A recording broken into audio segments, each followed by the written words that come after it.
So we've been working on the product for almost 2 years. And at some point, I started thinking that it makes sense to also update the website because it's been the same for many years now.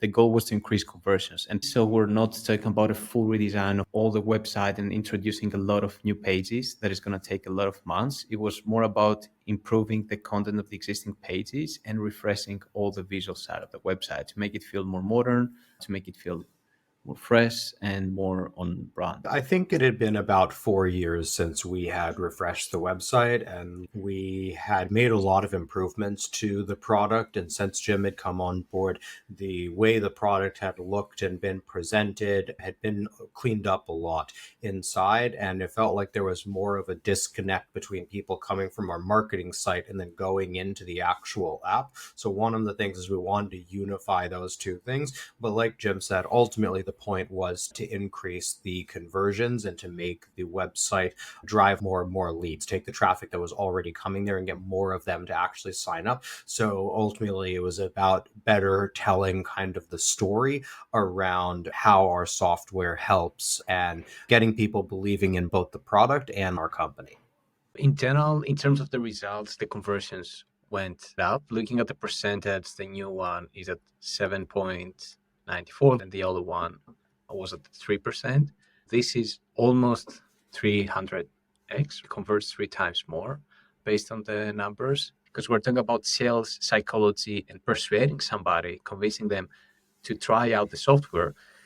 You cannot really just ask 5 people, hey, would you buy this according to this website, or would you sign up and come up with some data that can give you confidence. So you can only learn by doing an A/B test. That's why we did the A/B test. We felt that, okay, these websites should convert better, but let's test it before we go live, because marketing is a different kind of story compared to product design. To be honest, I didn't expect to convert that much higher.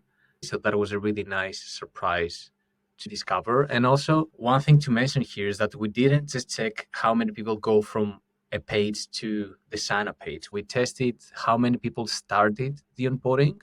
So this means that they went to the sign up page and completed at least one step. Then the trial started is how many people completed the full sign up flow, which is around 8-9 steps. And we also asked for credit cards. And that's where we also got an increase that was really interesting, because this can easily translate to revenue if they stick around.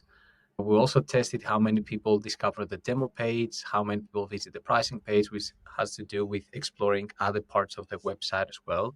These numbers went up as well. The testimonials page, the same, even the about page. So it was really nice that we got an increase almost on every metric.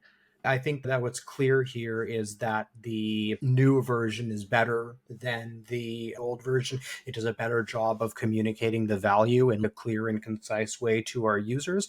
In some ways, though, it feels like the work has just begun, because now that we found this winning variation, now it's starting to come up with other A/B tests. And I have to say that I was a little bit surprised by how big of a jump there was in the results, because I could tell that it was better and I was confident that it was going to win, but I thought maybe a 50% increase or something like that. To have a 2.5 times jump is massive for any business.